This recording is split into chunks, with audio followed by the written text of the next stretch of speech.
नमस्कार बच्चों, गया गाइडेंस प्रोग्राम में आपका स्वागत है। मैं प्रदीप कुमार, प्लस टू इतिहास शिक्षक, प्रोजेक्ट शिवा कन्या प्लस टू विद्यालय खिदसराय गया से आपका स्वागत करता हूं। आज हम लोग इतिहास विषय में कक्षा 11वीं का 7वां चैप्टर यानी अध्याय 7 जिसका नाम है बदलती हुई सांस्कृतिक परंपराएं, इसका भाग 1 आज पढ़ने वाले हैं। इसके बारे में मैं आपको बता दूं कि बदलती हुई सांस्कृतिक परंपराएं यह पूरी तरह से यूरोप से जुड़ा हुआ है। यूरोप के पूरे कॉन्टिनेंट में जो भी परंपराएं बदलने लगी थी 13वीं शताब्दी के बाद, उससे जुड़ा हुआ है। जो आगे चलकर यह परंपराएं बदलते बदलते 19वीं शताब्दी तक गईं। तो आगे हम लोग पहली बार पढ़ते हैं कि आखिर इस चैप्टर में हम लोग किन किन बातों का अध्ययन करेंगे। इस अध्याय के अंत में किन किन बातों का हम लोग पूरी तरह से जानकारी प्राप्त कर लेंगे। तो चलते हैं हम लोग स्लाइड की ओर चलते हैं। इसमें हम लोग सबसे पहला जो टॉपिक है वह है इटली के नगरों का पुनरुत्थान, वह किस प्रकार हुआ, इसकी समझ के बारे में पूरी तरह से जानेंगे। दूसरा बिंदु है विश्वविद्यालय और मानवतावाद की समझ। मानवतावाद जो 19वीं शताब्दी में कुछ इतिहासकारों, खासकर कई इतिहासकारों ने इस विषय पर अपने लेख प्रस्तुत किए हैं, उस पर हम लोग चर्चा करेंगे। तीसरा है इतिहास का मानवतावादी दृष्टिकोण या समझ, यह किस प्रकार का था, इसके बारे में जानेंगे। उस समय जो भी परिवर्तन संस्कृति के क्षेत्र में हुए, साहित्य के क्षेत्र में हुए, विज्ञान के क्षेत्र में हुए, दर्शन के क्षेत्र में हुए, उनका अरब लोगों का क्या स्थान था, उन लोगों ने किस प्रकार योगदान दिया। कलाकार और यथार्थवाद, यहाँ थोड़ा सा मिस्टेक हुआ, यथार्थवाद। कलाकारों ने जो यथार्थवाद की समझ विकसित की, रियलिज्म की समझ विकसित की, उसके अनुसार चित्र बनाने शुरू किए, उसके बारे में जानेंगे। और अंतिम टॉपिक है हमारा वास्तुकला की समझ। जो भी वास्तुकला उस समय विकसित थी उसके बारे में हम लोग जानेंगे। यहाँ देखिए, यह वास्तुकला का एक नमूना है। यह भी वास्तुकला का नमूना है पुनर्जागरण काल में 14वीं से 17वीं शताब्दी के बीच। तो इन सारी बातों को जानने के लिए स्रोत क्या है हमारे पास? स्रोत है हमारे पास 14वीं शताब्दी में जो भी अभिलेख प्राप्त हुए, जो भी सरकारी दस्तावेज प्राप्त हुए, जो भी भग्नावशेष हमें मिले हैं। आप चूँकि उस समय तक काफ़ी कुछ विकसित हो गया था और आप देख सकते हैं कि विकसित होने के कारण कई सारी चीज़ें आपको अभिलेखागारों में, संग्रहालयों में मिल जाएगा। वहाँ कई सारी चीज़ें रखी हुई हैं जिससे हमें पता चलता है। आप जिसमें मुद्रित पुस्तकें हैं, आप ये चित्र तो बहुत अच्छी तरह से पहचानते होंगे। मोनालिसा प्रसिद्ध पेंटिंग है जिसे लियोनार्डो दा विंची ने बनाया था। इस तरह के कई पेंटिंग्स आप यहाँ पर देखेंगे। तो सबसे पहले हम लोग जानते हैं कि आखिर जो यह समझ विकसित हुई या संस्कृतियों का बदलाव विकसित हुआ, यह किस प्रकार हुआ। इसके लिए 19वीं शताब्दी के इतिहासकार रेनेसां शब्द का प्रयोग करते हैं। रेनेसां का क्या अर्थ होता है? रेनेसां का अर्थ होता है पुनर्जागरण। इतिहासकार जैकब बर्कहार्ट, यहाँ हमने कुछ पॉइंट लिखा है। इतिहासकार जैकब बर्कहार्ट जो 1819 से 1897 के बीच थे, ब्रेस्ले विश्वविद्यालय के थे और बेल्जियम मूल के थे। उन्होंने रेनेसां शब्द का प्रयोग किया अपनी पुस्तक 1807 में जो प्रकाशित की, जिसका नाम था the civilization on the renaissance in Italy. इसमें बताया है रेनेसां का शाब्दिक अर्थ होता है पुनर्जागरण। इंग्लिश में इसका अर्थ होता है रीबर्थ, यानी फिर से जन्म लेना, और हिंदी में इसका अर्थ होता है पुनर्जागरण। तो ऐसा नहीं था कि कोई भी चीज़ का वो सोया हुआ था उसे जगाया गया, नहीं। जो इटली में या यूरोप के शहरों में जो उस समय की स्थिति थी, चैप्टर 6 में आपने पढ़ा, 3 वर्ग का उदय हुआ था। पादरी वर्ग प्रथम वर्ग में, दूसरा था शासक या सामंती वर्ग, जिसे आप सामंतवाद से भी जोड़ सकते हैं, और तीसरा था आम वर्ग जिसमें किसान आते थे। तो उस समय जो यूरोप की व्यवस्था थी, उस समय जो भी व्यवस्थाएं थी, उसमें कई बदलाव आए थे, खासकर 6ठी 7वीं शताब्दी से लेकर 14वीं शताब्दी के बीच, जिसमें समाज में जो प्रमुख 2 वर्ग थे, पादरी वर्ग और सामंती वर्ग, उनका बोलबाला था।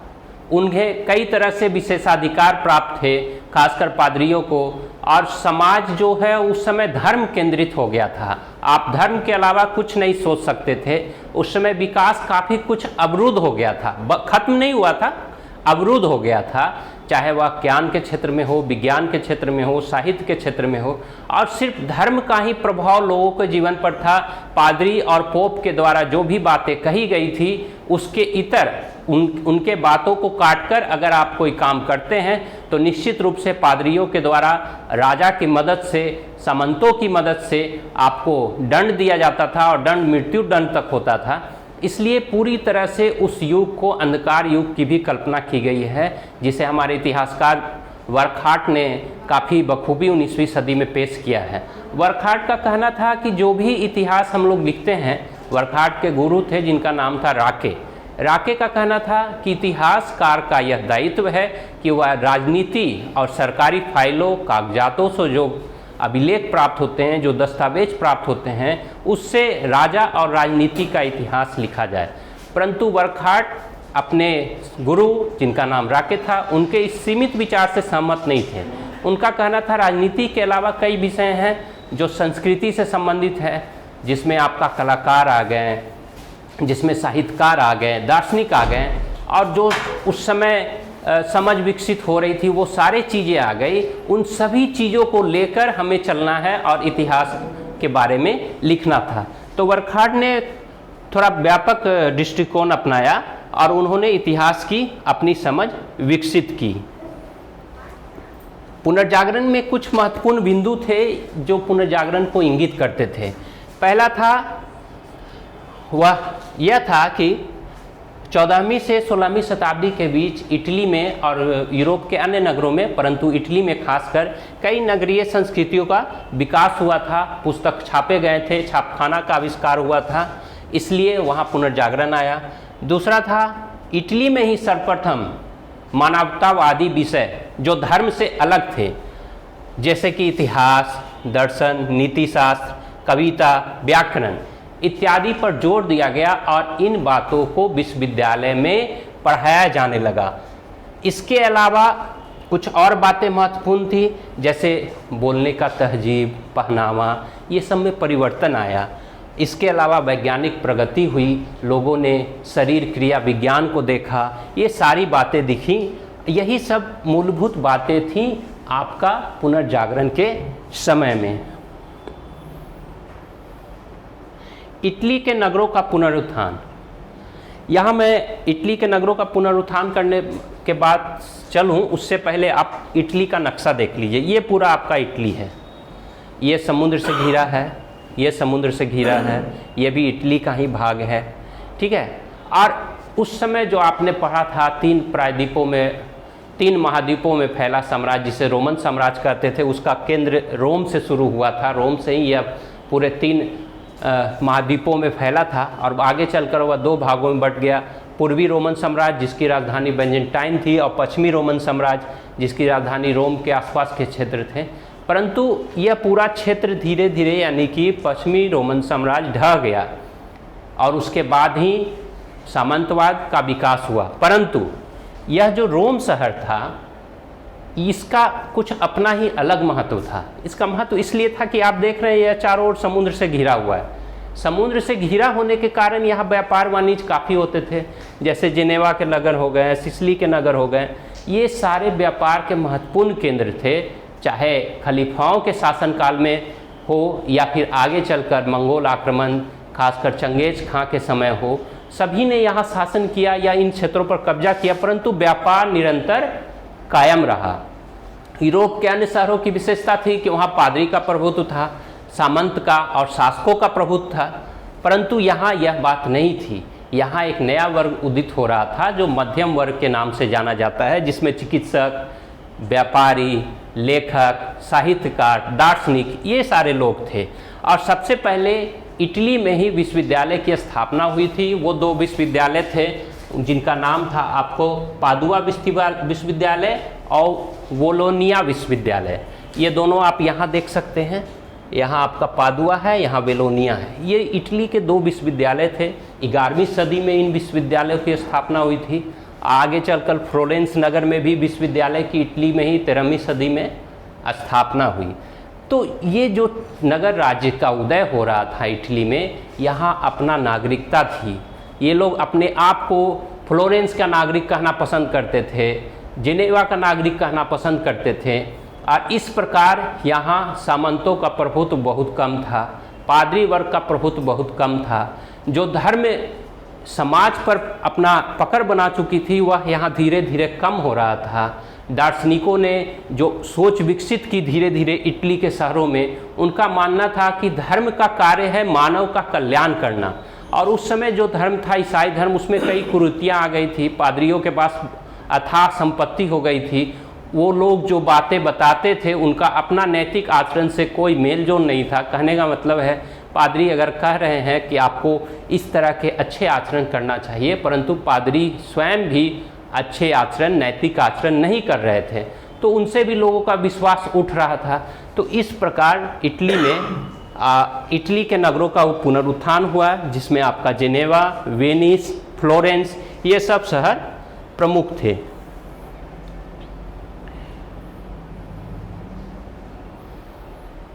देखिए, जो हमने अभी आपको बताया कि इन सर्वाधिक जीवंत शहरों में वेनिस और दूसरा जिनेवा था।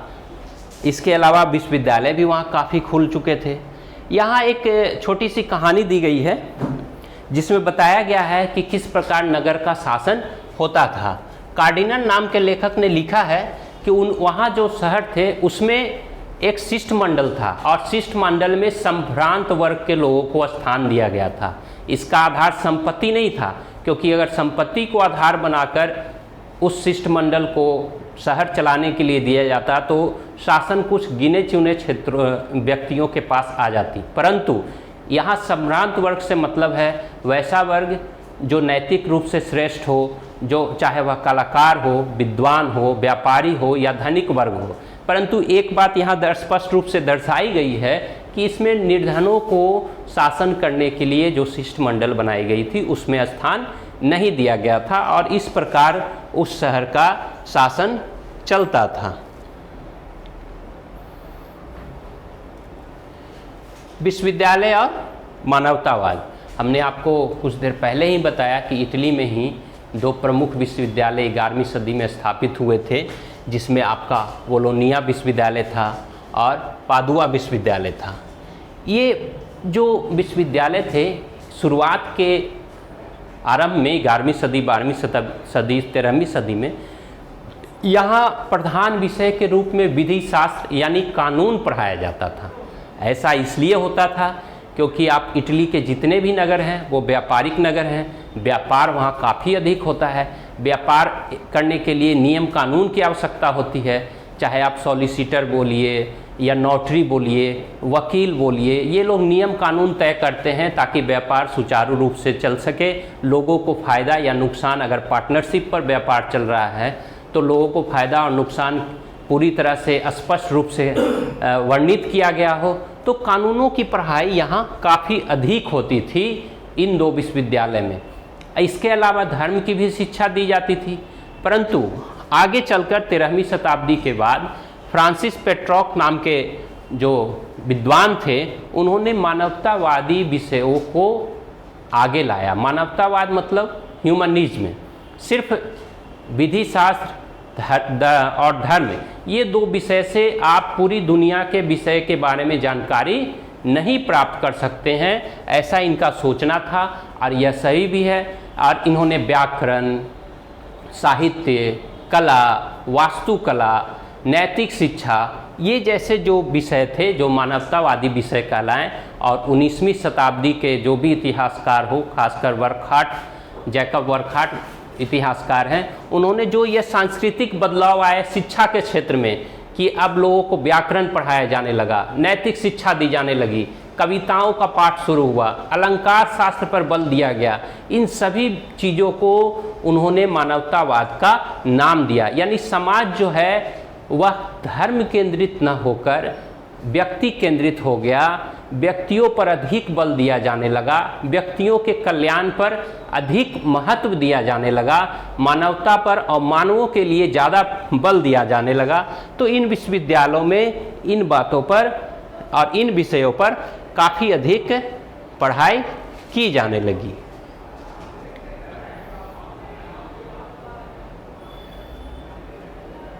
इसमें 2-3 व्यक्तियों का नाम प्रमुख आता है। जैसे कुछ शहर जो बसाने में कुछ व्यक्तियों का भी बहुत महत्वपूर्ण स्थान था। जैसे यहाँ पर फ्लोरेंस शहर के महत्वपूर्ण व्यक्ति थे जिनका नाम था दाते।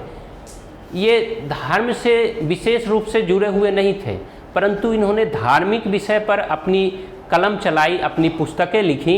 इन्होंने जो उस समय पादरी वर्ग या अन्य धर्म में, ईसाई धर्म में कुरीतियाँ थी, उस पर कुठाराघात किया और यह कहा कि धर्म का वास्तविक अर्थ मानवता की सेवा करना है। धर्म से मानवों की सेवा होनी चाहिए, चाहे वह किसी भी रूप में हो, मानव का कल्याण होना चाहिए, न कि पादरी वर्ग या पोप वर्ग या शासक वर्ग का कल्याण होना चाहिए।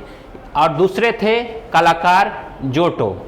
इन्होंने इस तरह के चित्र बनाए जो देखने में सजीव लगते थे। इससे पहले जो भी चित्र बनाए जाते थे उसमें सजीवता, यानी कि देखने में वह असली लगे, यह बहुत कम होता था। इन दोनों व्यक्तियों का, चाहे दाते हों या जोटो हों, इन्होंने फ्लोरेंस शहर के निर्माण में अपनी महत्वपूर्ण भूमिका अदा की। यानी आप देख रहे हैं किस प्रकार परंपराएं बदल रही हैं। कलाकार के द्वारा, साहित्यकार के द्वारा एक शहर की नींव रखी जा रही है, शहर की आधारशिला रखी जा रही है नए विचारधारा के द्वारा, और यह शहर धीरे धीरे काफ़ी फल फूल भी रहा है। ये देखिए शहर का दृश्य आपको दिखाया गया है। एक और बात था, उस समय, जैसे उस समय यहाँ उदाहरण के लिए आपको बताया गया है कि उस समय का व्यक्ति, एक ही व्यक्ति विद्वान भी हो सकता था, कूटनीतिक भी हो सकता था, धर्मशास्त्र का ज्ञाता भी होता था और कलाकार भी होता था। आज की तरह नहीं कि आप अगर किसी एक विषय में अपना ज्ञान विस्तृत कर रहे हैं या एक विषय को लेकर चल रहे हैं तो उसी विषय पर चल रहे हैं। नहीं, उस समय के कलाकार, चाहे आप जोटो देख लीजिए या अन्य देख लीजिए, वह कूटनीतिक भी थे, राजनीतिक भी थे। या फ्लोरेंस शहर का दृश्य दिखाया गया है, उस समय जो शहर धीरे धीरे विकसित हुआ था।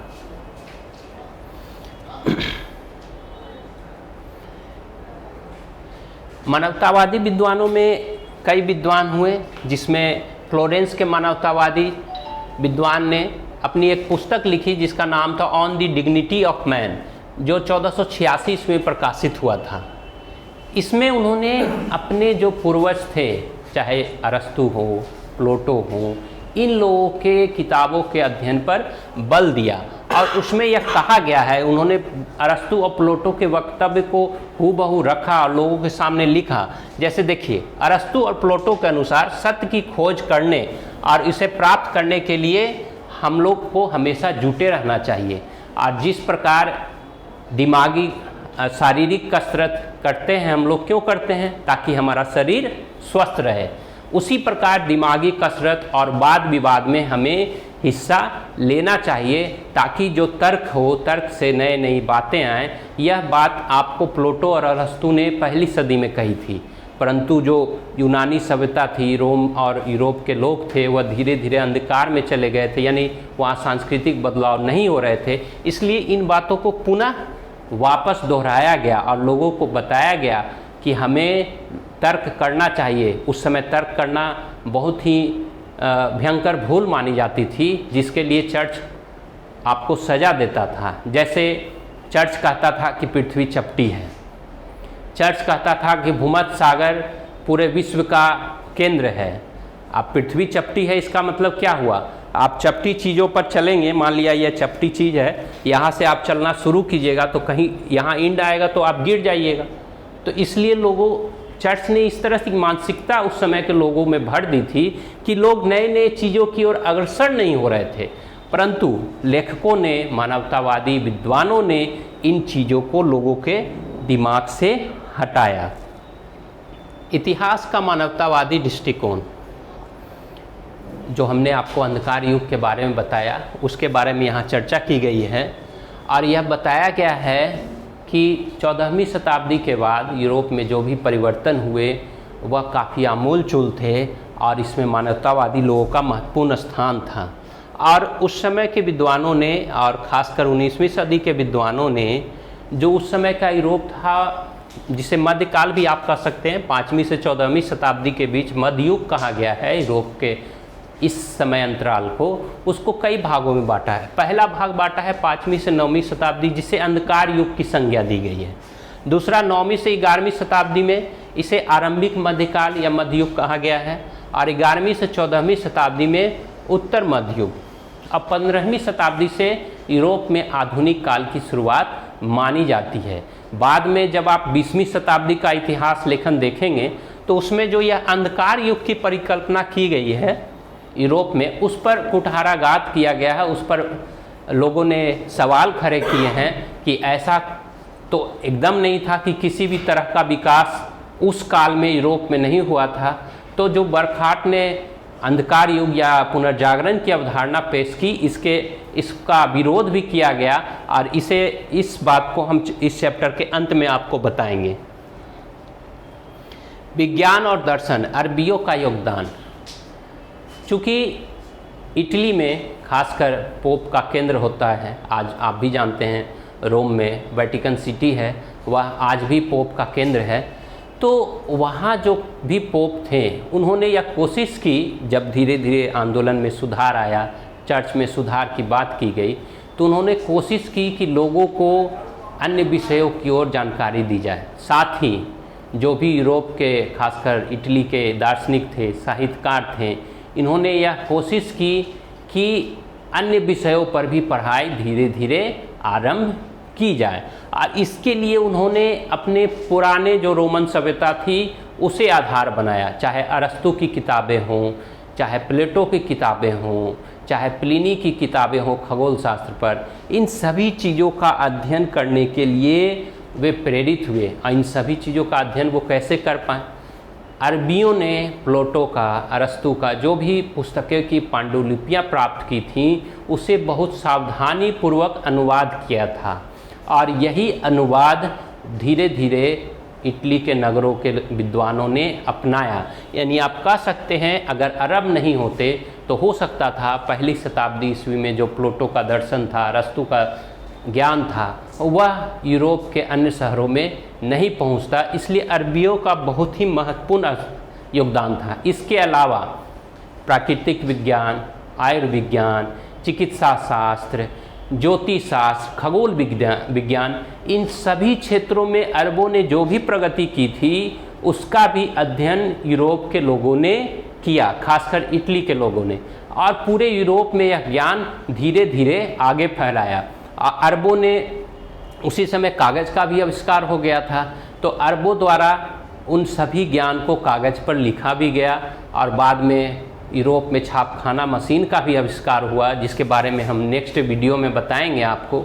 तो इस तरह अरबियों द्वारा जो भी काम किए गए हैं, अरबियों ने भारत के क्षेत्र से भी ग्रहण किया था, चीन के क्षेत्र से भी ग्रहण किया था। उन सभी ज्ञान को, उन सभी विद्याओं को यूरोप के लोगों ने अपने में उतारा।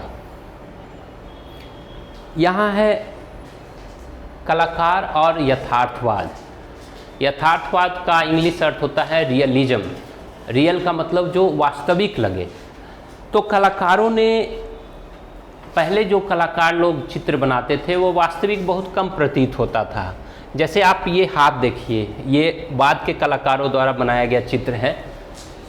इसमें लोगों ने यह बल दिया कि जो भी चित्र बनाए जाएं वह कलात्मक रूप से अधिक सजीव लगे, अधिक श्रेष्ठ हो, उसमें रंगों का जो प्रयोग किया जाए वह काफ़ी सजीव दिखे, लोग उसे बहुत जल्दी अपना लें। जैसे यह आप हाथ देख रहे हैं, इसे कहा गया है प्रार्थनारत हस्त, जिसे बनाया है, जिनके चित्रकार हैं ड्यूरर। इन्होंने जो भी चित्र बनाए, जिसमें सबसे प्रमुख ड्यूरर का यह प्रमुख चित्र है प्रार्थनारत हस्त। इसे आप देखकर ही लगता है कि कोई व्यक्ति सही में, आप इस चित्र को देखेंगे तो वो प्रार्थना कर रहा है, यानी यथार्थ आपको इसमें लग रहा है। ड्यूरर का चित्रकला के क्षेत्र में बहुत योगदान था। उसने कहा कि जब तक आप अपने आप को, अपने चित्त को शांत करके जो आपके आसपास की घटना हो रही है उससे नहीं जोड़ेंगे, तब तक आप सही चित्र का प्रयोग या सही चित्र नहीं बना पाएंगे। मात्र कल्पना से आप चित्र का निर्माण नहीं कर सकते हैं। इसके लिए आपको निश्चित रूप से अपने आसपास की चीज़ों से जोड़ना होगा। अपने आसपास आपने जो देखा है उसी को अपने चित्र में जब आप उकेरेंगे तो वह काफ़ी वास्तविक लगेगा। इसमें उनका वक्तव्य का पूरा विवरण दिया गया है। माइकल एंजेलो, यह जो आप चित्र देख रहे हैं यह माइकल एंजेलो द्वारा निर्मित चित्र है। इसमें मैरी, जो ईसा मसीह की माता भी कहलाती हैं, उनको ईसा मसीह के शरीर को धारण करते हुए दिखाया गया है। और यह चित्र अगर आप 5वीं, 6वीं या 11वीं शताब्दी में कल्पना कीजिएगा तो उस समय यह चित्र बनता ही नहीं था, क्योंकि कलाकारों की सोच पर धर्म का अधिक प्रभाव था। परंतु जब सांस्कृतिक बदलाव आए, पुनर्जागरण आए, लोगों ने मानवतावादी विषयों का अध्ययन किया तो इस तरह के चित्र काफ़ी कॉमन हो गए। और यह जो माइकल एंजेला का चित्र है जिसका नाम दिया गया दी पाइटा, इस चित्र का नाम है, यह काफ़ी प्रचलित चित्र है, विश्वविख्यात चित्र है। आज भी लोग इस चित्र का गहराई से अध्ययन करते हैं। आपने लियोनार्डो दा विंची का नाम सुना होगा। यह भी 14वीं 15वीं शताब्दी के ही थे। ये देखिए, इनका काल था 1452 से 1510 तक। इनके द्वारा खुद का एक चित्र बनाया गया। यह बहुत बड़ी बात थी उस समय कि आज के कलाकार तो स्वयं का चित्र बना लेते हैं, परंतु उस समय खुद का चित्र बनाना बहुत बड़ी बात थी। और इनकी प्रसिद्ध कृति तो आप जानते ही हैं, मोनालिसा है, ठीक है, जिसके बारे में कई विद्वानों ने, यहाँ तक कई तरह की थेसिस भी प्रकाशित हो गई हैं। उनका यह स्वप्न था लियोनार्डो दा विंची का कि वे आकाश में उड़ सकें।